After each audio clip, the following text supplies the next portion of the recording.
Greetings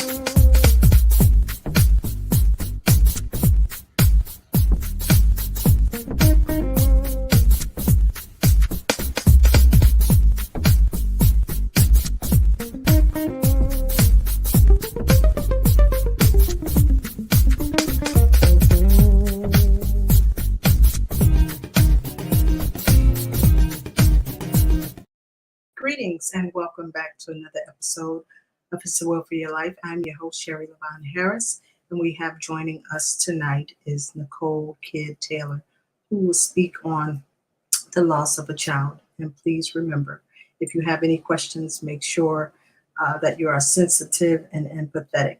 Losing a child is one of the most traumatic experiences a person can go through.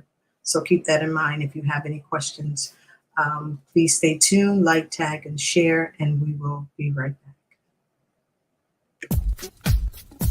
His will for your life with Sherry Harris.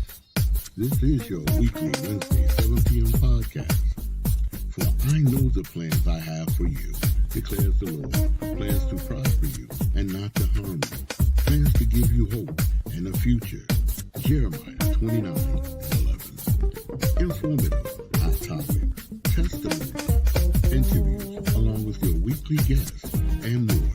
And now here's your host, Sherry Harris.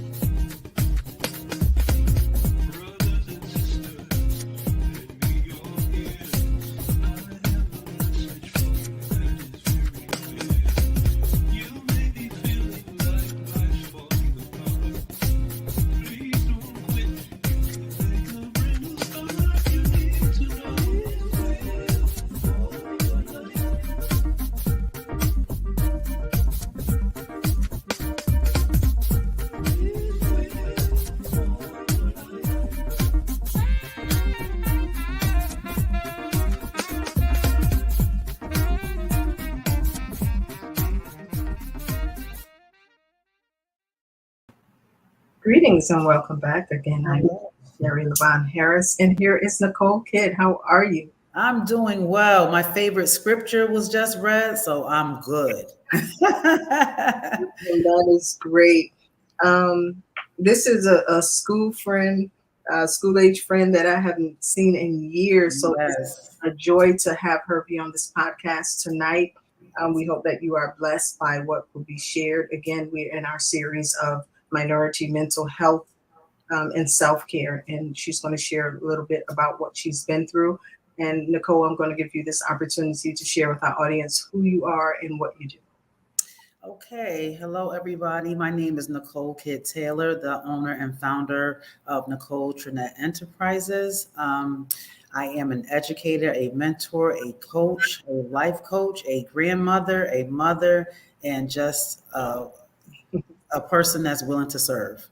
Oh, man. I love that. And so as we go on, we're going to give you an opportunity to share more about your business. So if anyone needs to get in contact with you for your services. That sounds good.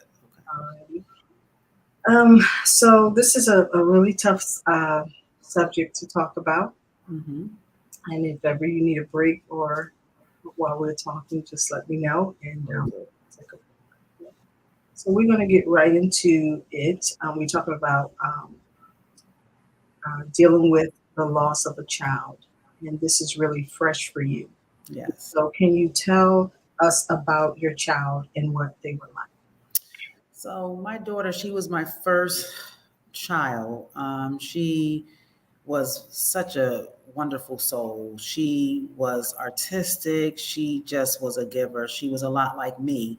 And the only thing is that when you give, you deny self. Mm-hmm. And when you deny self, you come with that comes with the big risk of not taking care of yourself properly. My daughter would have been 37 years old this past June 28th, and I lost her on May 3rd, 2021. So it was a very unexpected death. She was a military veteran. She graduated from high school and enlisted into the military immediately. And she struggled. She struggled with substance use. She struggled with a lot of addictive behaviors. And, eventually she succumbed to her mental illness. And I just want people to know that, you have to support your children, good, bad, or indifferent, and, take advantage of services that are available to you, and that, just try to do what you can to look at the glass half full instead of half empty. That's powerful. Thank you for sharing that. How did you first learn about your child's tragedy? Well, my baby boy, who's now 22 years old, which is Jeremiah, since his favorite scripture, Jeremiah 29:11. He and I were we called ourselves working out. During the pandemic, we got accustomed to just being housebound. So we would be in the pool at the house, and we started doing a little workout regimen. And this one particular day, we didn't go to the gym that was in town. We went to the gym that was in West Hartford, which is about 20 minutes away from my home. And we went to work out. My phone didn't ring, or at least I didn't hear it ring. When we came out of the gym, I noticed that I had a missed call, and it was an exchange of the town that I live in. So I'm like, who's calling me from? It looked like it was from the public school district, and I'm an educator, so and I'm a registered tutor for the town. So I'm like, what could this be about? Well, when I returned the phone call, it was the police department, and they said, okay, can I put you on hold for a moment? And so my son and I were in the car, and I'm like, what is this about? And they said, are you sitting down? And I'm like, yes, what's going on? And he told me, disclosed that my daughter was deceased. So my baby boy, then 20 years old, I just started screaming, because I just didn't know. I thought it was a bad dream. I didn't know what to do. I didn't know how to feel. I was just succumbed with grief. What was the most difficult part about her tragedy? I think the most difficult part was not being able to let her know how much she was loved. A week prior to her death, she was with my granddaughter, who I am raising now. I'm a grandparent raising a child, which was, so pray for me, y'all. She's 11 years old, going on 50. Oh, wow. So we were in a bowling league. So a week before, she was with her daughter, and it was a strange thing, because I know now why God did it, but back then I'm just like, okay. So she had her daughter, and at the end of the night, I asked my son, I said, Jeremiah, could you go drop her off? Because, I'm tired. We just came in. I got work tomorrow. He was just like, oh, Ma, I don't feel like it. I said, okay, I did. And that was the last time that I had alone time with my daughter. And we laughed and we talked, and it was a very, very good experience. And so I'm grateful for that. Also, in addition to that, while she was spending time with her daughter, she gave her a necklace and in the box it said, "You are my princess. Don't ever forget whose queen you are." So this is unbeknownst to any of us that a week later she would be gone, a week to the day. So like I said, it was a tragedy. It was hard to come to grips, because I had to kind of do damage control, meaning I had to, because I have 2 grandchildren, I had to let my grandson know before it got out on Facebook or any kind of social media platform. I had to let my dad know. So instead of processing it myself, I'm thinking about other people. Right. But that's what moms do. Right. So and my granddaughter, she had no idea her mom was gone until 2 days later, because I wanted to do it in a therapeutic environment. Now, I'm in school right now for my master's, and I'll be getting my license in professional counseling in May of next year. And my specialty is going to be grief and loss, and trauma. But I wanted to make sure I handled this in adequate way. Mhm. So with that being said, she was wondering why people were coming by, but she just didn't understand. She just thought like, well, maybe just family is just coming to visit. So 2 days later, I had to share the news with her. And that was the first day I was able to go and view the body. Wow. How is your granddaughter coping?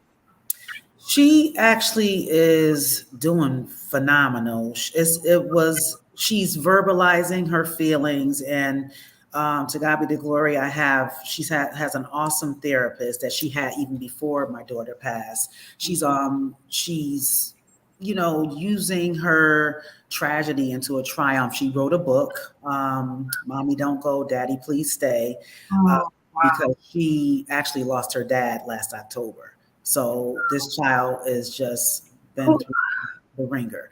Um, so she's in, counseling. She is part of a grief support group at Mary's Place in Connecticut, in Windsor, Connecticut, for those who have children that have lost a loved one. A very good resource.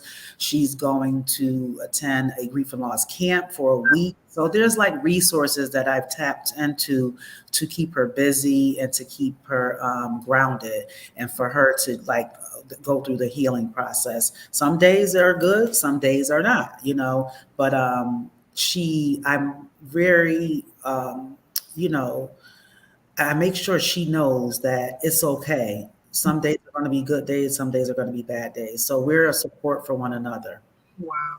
That's amazing. Thank you for sharing that. What kind of support do you receive having lost your daughter? Well, I'm in therapy now. I found a really good therapist. I've been with her a little over a year. So I'm doing much, much better. So, I talk about, the experience. I cry, I pray, I meditate. So I do what's necessary for me to heal. And to be honest with you, there's been a pruning process because not everybody, um, you know, you can't have everybody pray for you, you know. And so it's very important to have quality versus the quantity of people in your circle. So I've learned that. And I know there's folks that have, shied away from me because they don't understand. They don't understand what grief and loss is like. Right. So charge it to my head, not to my heart. But I'm good. I'm good. That's good. Um, so you just talked about that a little bit, but I want you to go in some more. I'm about to ask this question. How did your child's death impact your relationship with friends and family members? Well, that's the thing. I have a very small family, and coming from a child that was adopted, it's very, very hard. So I try to break the generational curses that impacted my family. So when when I go through my journey of healing, I just try to make sure that I'm surrounded by people that's going to edify. We're going to edify each other. We're going to support one another. There's no judgment. There's no backbiting. There's no, strife. So I just, and I try to minister to people about taking the higher road, because a lot of times people can be very, very negative. Mhm. And, coming into this phase of my life, past a half a century, you know that about that, don't you, Sherry? So coming past, when you hit 50 plus, you're looking at more years behind you than ahead, Yeah. And Yes. so you have to really just be grateful for your time. And I treasure every moment as if it's a present, because it really is. Just Absolutely. having those special times with family, with friends, with loved ones, Mhm. and it's just very crucial and it's very important to me. So I just try to take that into account every day that I wake up. What am I going to accomplish today? What can I focus on that's positive? Who can I help? You know, I just try to give back. Mhm. Great. Have you found any other particular coping mechanism outside of your therapist and Most High? Well, I think that just being able to have, because some days, like I said, I have to keep it real. Some days I'm just, it's the tears are just flooding because I don't understand, or a particular song comes on. And it's important when things like that happen to you, you let those tears come because that's cleansing, you Yeah. know. So I think that it's important that people understand that you have to go through the process. You can't skip over the process. God will bring you through the process. So Mhm. it's just very important to experience those emotions. And, you know, sometimes they're raw, sometimes they're not. You know, even with my granddaughter, you know, I remember a day, maybe a few months ago, I just started boo-hooing, Mm. and I was trying to, you know, do it, you know, discreetly, and she was like, "Mommy, it's okay. It's okay. Mommy's here with us. So don't worry about it. It's okay." And I'm like, this 11-year-old is trying to comfort me, and the, you know, and she's got so many burdens to bear. Like I said, she just lost her dad.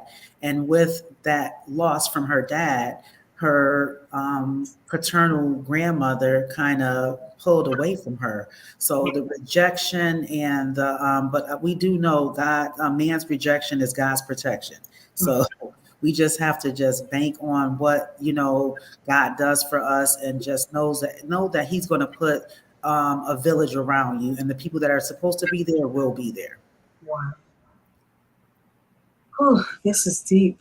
Yes. You know, at the brunch that I just, you know, hosted, I just prayed about it. I prayed for every aspect. Who are the speakers going to be? Who is going to be in attendance? Mm. Who's going to play the music? What type of food are we going to have? I just prayed over everything. And I'm going to tell you, there was so much healing in that room, you know, that I was full. So I knew that it was nothing but God moving through my life, because last year I wanted to do it, but this year it happened. So this is going to be an event every year, Blessed Beyond Bereavement. And I'm just looking forward to, you know, experiencing this and providing that safe platform, whether it's a child that you lost, whether it's a parent that you lost, whether it's a close friend that you lost. Loss is a loss. Absolutely, absolutely. I was about to ask you, was it going to be annually? So that's you know. How has your grief changed over time? Well, I think that, you know how they say, well, yeah, grief heals with time. No, Mhm. I'm sad to say that it does not. You learn different coping mechanisms, but it does not, time does not heal. You just learn how to cope. Mhm. And I think that is important for people to understand that, especially when you are trying to support people that have lost a loved one, that you let them process it in their own way.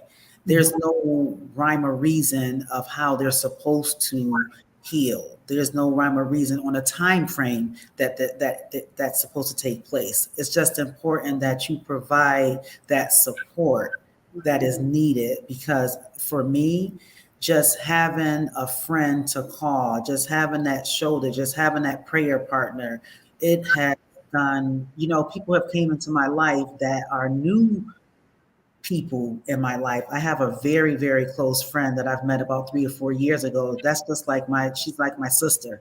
And some people don't understand because they've been in my circle much longer than her, but she has just been a blessing. She's my prayer partner. She's just been that constant for me and my family. So yeah, I get you, Anessa. That's what I say. Get you, Anessa. Yeah, that's true. It doesn't matter the time. It's the person that's there for you. Yes. Will pray Yeah. for you.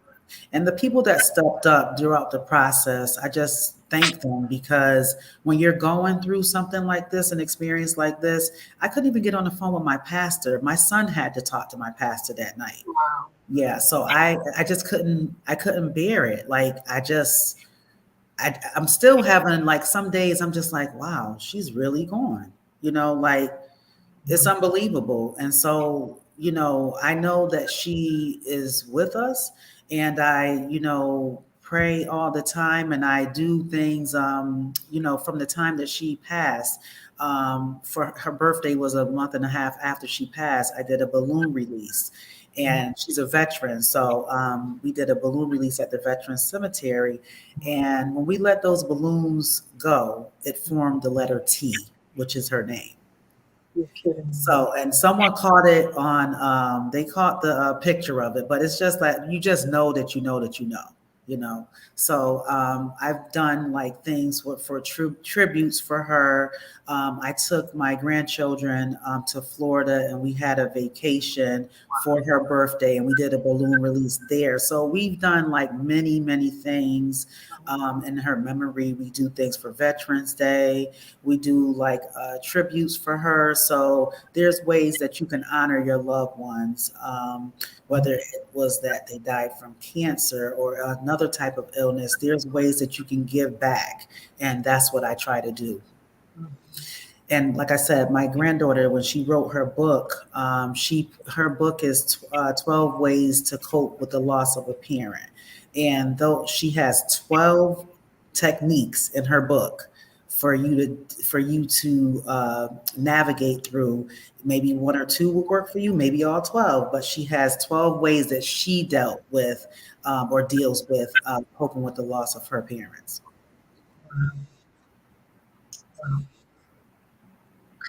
We're going to need her information to put on so we can purchase her book. Thank you. So I had a question before I got to this question because of something you said, and now I just need to remember that question. And by the way, I published Mackenzie's book, Mackenzie Nicole. She named her after me. So, yeah, so my daughter knew exactly what she was doing. She knew exactly what she was doing. Wow. Okay, because I forgot that question. Do you have any advice for others who may have been experiencing this loss? Yes, I do. I think that the first thing you knew is to allow yourself, forgive yourself, because if you cannot forgive yourself, you cannot heal. And you won't be able to accept the harsh reality of losing a loved one. Because like I said, when you lose a loved one, let alone your child, that's unnatural. You're not supposed to, your child is not supposed to go before you. So it's unnatural. And when it's unexpected, like it was for me, you question things, you question God, you want to know why, you want to know how, what could I have done differently? As a matter of fact, the night prior to my daughter's passing, my son was next door to her house playing basketball with his friends. So he was struggling for a while because he was just like, Ma, I was right there. What if I would have just went to her house? Because she died down the street from her house. And we were just like, it's nothing that we could have done because it was God's time that he was taking her, So I just say, you have to allow yourself that freedom to heal. You have to, talk about it, create a safe place, speak to a counselor, speak to your pastor, get that confidant, because you're not on this journey alone. You're gonna feel isolated, and you can use your experience to help someone else, through their process. And I hope that people say, how are you able to talk about it? I am, because I'm healing. And I know that someone lost their child yesterday. I lost my child 2 years ago, and they're new to this experience. So I want to let you know that you can make it through. You can make it through. Is the hurt different when you expect it versus unexpected? I think that for me, I knew that she was struggling, and I used to worry and I used to pray. But when I got that phone call I think it's worse when it's unexpected, because when it's expected, you can kind of prepare, like, it's coming. But when it's unexpected, it's just raw. Like, what am I going to do now? Like, when I got that call, and it's right, during the pandemic, or outside, coming towards the end of the pandemic, you can't go to the medical examiner's office. There's none of that. So I had to like jump into a mode of, okay, what do I do? I have to call the coroner's office. I have to call the funeral home. Like, I didn't know anything. I had to learn, and unfortunately, my cousin who spoke at my daughter's funeral, she lost her son a year later, and the experience and that was her only child, and the experience that she, that I went through, I was able to guide her, and so that's why I say my hurt, and my pain is going to be used for a purpose. Yeah. So it's just, I just feel like things happen for a reason, and you just have to press forward and trust God to know that she's in a better place now. She's not suffering, no more pain, no more suffering. So it's hard to, it's easy to be selfish and say, well, why her? I wasn't ready for her to go. But I have to trust God and know that He took her to spare her. Okay. You talked about, because it happened during the pandemic and you weren't able to go to the examiner's office. Do you feel that you had closure on her death? I do. I feel like, I was able to go to the funeral home, and the funeral director that I had, I'm telling you, even the person that I ended up with, she was just phenomenal. She did everything, like with trying to connect me with my daughter's VA benefits, to she made the process seamless, and so I was able to get through. Like, God just strategically put people in place. When I look back on it, I'm just like, wow. Some of my family members stepped up. They got the venue. I got the venue for the repast, but they made sure all the food was situated. It was decorated. So like, people just were coming in and just stepping up and doing what they needed to do. And I'm just forever grateful, because when you are going through such a significant loss, you can't process things. You just can't, it's hard. And my daughter died May 3rd, 2021. Her son turned 15, May 26, 2021. And so I'm thinking about, like, and the day she was funeralized was May 20th. So it was just like things back to back, and then her birthday came up. And so it was like, very difficult for me. It was very difficult. So I just encourage people to, talk about it, tap into resources, because I know for a fact I could not do this alone. I couldn't do this alone. The first holidays, that's difficult, because a lot of folks talk about, oh my God, how do you make it through like the first Christmas and things like that? I make a collage. We acknowledge her. We just do things that, make a memory garden, just doing little things, and you'll be surprised at how much, satisfaction you can have from just doing a small gesture and acknowledging your loved one, because it's just crucial that you treasure those memories. I used to always say, why does this girl always got that phone out? Those same pictures I'm like posting and looking at, like, and videos of her babies. I'm like, thank you, Jesus, because has she not been so photogenic and so, adamant about taking pictures, I wouldn't have the memories that I do have. Do you feel that, okay, should I put it this way? You're a believer, and so you experienced this loss. Do you think it would have been very difficult had you not had the relationship you have with both sides? Oh my God, yes. Yes, because through prayer, I know that I know that I know. I just know that she's okay, that we're going to be okay, that, he's giving me strength every day. I wouldn't be able to take care of Mackenzie if God wasn't giving me the strength.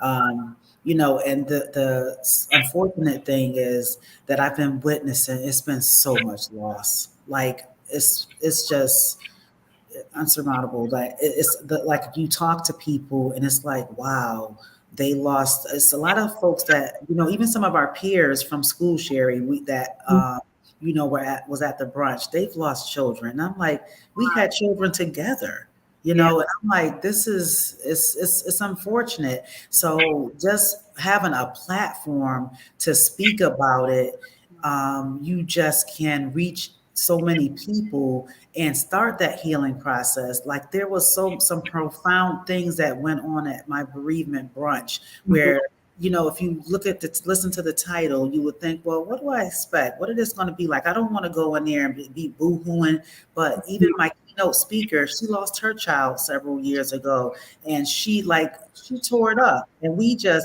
had a celebration because it was just, we were celebrating the life of our children, the life of our loved ones. So I just, want to encourage people that, it's going to be okay. God doesn't give you more than you can handle. And it's the trick of the enemy to make you feel guilty, to make you feel ashamed, to make you have regrets. You have to pray and you have to forgive yourself. Yes. You have to forgive yourself because God knows your heart and your loved one does too. Thank you. That was powerful. In my research, I understand that you're an author of Yes, I am. Blessed, Not Broken, The Journey to Healing. Yes. Well, mind you, that's before I lost her. Isn't that something? Really? Yes. It's before? Yeah. It's before I lost her. Yeah. Wow. Yeah. You have some memoirs coming out? I do. Determined to Defy the Odds. And I'm going to be doing an anthology for parents or folks that lost a loved one. So I'm looking to find authors, new rising authors. Some of them were at the brunch. Some of them are going to be connecting with them from different areas of the country. And I'm going to make an anthology and self-publish and just have, folks contribute to that resource so they can, go through the healing process. Awesome. This is wonderful news. Yes. Please keep me updated so that I can Definitely. platform, not my platform, but Most High's platform so that others may be able to follow you. Absolutely. The last question for you, is there anything else that you would like to share about your experience of losing a child or any other experience that you have had or any ventures that you have going on? I just want to like I said, my thing is just encouraging people to, share, your one word can, change your life. Just even a listening ear. Sometime, I can be on the phone talking to, someone from my support system and just listening. Sometimes they don't need to talk. They can just listen and just having a safe place and knowing that it's okay. It's okay to be angry. It's okay to feel the wide range of emotions. You have to just, that's part of the healing process. There was so much more that I needed to say to my daughter. I felt like there was things that she still had to offer, but she, bless God, she left children. And her little daughter, she is just a chip off the old block. She's just as smart as my daughter was. And she has her own ideas and she has her own, she's talented. She's a dancer. She's a student athlete. And now she's going to be going to the same middle school her mom went to. So I'm just glad that I have the foundation and that I've been blessed to even be able to provide the same consistency that this child needs. Because like I said, after my granddaughter's father passed, her paternal grandparents, they pulled out. And, I wonder, like, I question God, like, why? Like, how would you hurt a child? Like, this child is innocent. But, sometimes God removes people from your life that has no purpose, Mm. that has, that doesn't have, a person's best interest. So I'm just going to trust and believe and stand on his word, because I know that I know that I know. I'm going to follow her because she has a ministry. Yes, she does. She does, because rejection after rejection after rejection. Yes, yes. And like I said, man's rejection is God's protection. Yeah. That's my motto. Wow. This young lady is very encouraging, because this took place when she was 9. Yes, But she's still young. yes. She's able to encourage you, and she's still Mhm. in the memory of her mom as well. Right. She's going on with her life, but not forgetting. Yes. And that's my goal, to, just make sure her legacy lives on. And I'm just, like I said, some folks, they're not blessed to have an offspring. And I'm just grateful, that I had my child. I was a young mom, and I don't regret it, because it taught me. It taught me values. It taught me, gave me strength. I became resilient. I just, did what I needed to do, and I learned. I might have had that child out of wedlock, but I didn't have another child out of wedlock. So although my marriage, my marriage didn't survive, I did learn from my experiences, which is what my chapter was about, Determined to Defy the Odds, in the Blessed Not Broken series, because you just never know. You have to take from your experiences and know that everything happens for a reason. There's things that are going to happen in your life, and sometimes you won't know, because some people are like, well, why me? I don't understand. It's okay, because sometimes we won't know. But your pain has a purpose. Yeah. Wow. That's true. No, that's a book. Yes, it is. Yes, it is. It's a book. So I want people to know who Nicole is, and and what her business is all about, so that we can follow you, that we can keep up to date with what you're doing. Well, I want to say I'm just starting out my business. I just,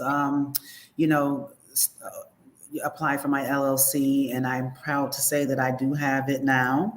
And I'm going to be focusing on marketing and publishing. My granddaughter was my first client, as a matter of fact. So her book is actually on the press as we speak. So she'll be doing her book signing in the next few weeks. Mommy Don't Go, Daddy Please Stay, 12 Ways to Cope with the Loss of a Parent, by Mackenzie Nicole Mason. So that's my first official project, but my first venture was the Blessed Beyond Bereavement brunch, which is going to be happening every year, and it's going to be May of every year, because my daughter passed away in May, on May 3rd of 2021. So I will be reaching out to you. I have a couple more books that need to be published. And so Yes. Why Yes. Bring it on. Bring it on. Yes, I most certainly will. Is there anything else that you want to leave the audience with? I just want to tell everyone that you are blessed beyond bereavement. Don't ever doubt that. There is life after you lose a child. There is life after you lose a loved one. And we are blessed beyond bereavement. Is that a book? No, it's not, but it's going to be. You better get it going, because that's a book. Yes. Yes. That's wonderful. Thank you. It was good chatting with you.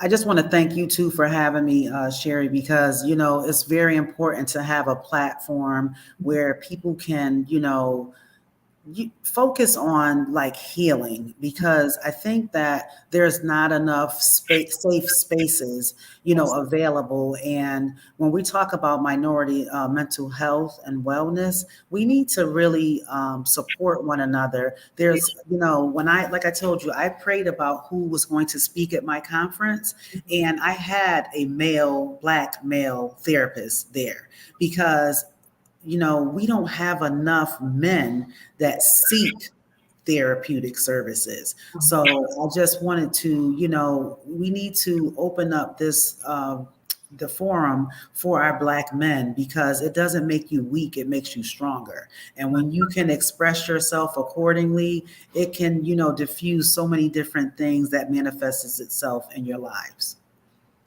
That's absolutely true. That is so true. We all need safe spaces, and this is what this is, a safe space. Our tagline is real life issues need to be discussed in the church.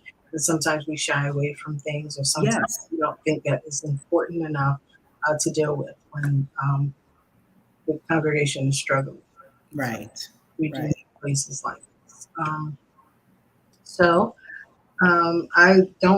don't leave. I want to stay in the background. Please join us next week. We are going to continue on in this series, and the topic of this series is going to be the conclusion of the whole matter. It's still mental health, minority mental health and self-care, but it's the conclusion of the whole matter. We have Tara Young, who is a biblical counselor, and she's from the ministry of Beautiful, what is it? I forgot. Blessed and Beautiful Ministries. There we go. Right. She will be with us next week. So please continue to. Looking forward to watching. Yes. So she's going to sum it up. So thank you again. We hope to have you back once. Of course. Memoirs come out. Yes, definitely. I'm looking forward to seeing you guys again. Yes. Thank you. Thank you guys for watching. Remember, it's okay not to be okay, just as long as you don't stay in that place. Have a great week, and we'll see you next time. God bless everybody.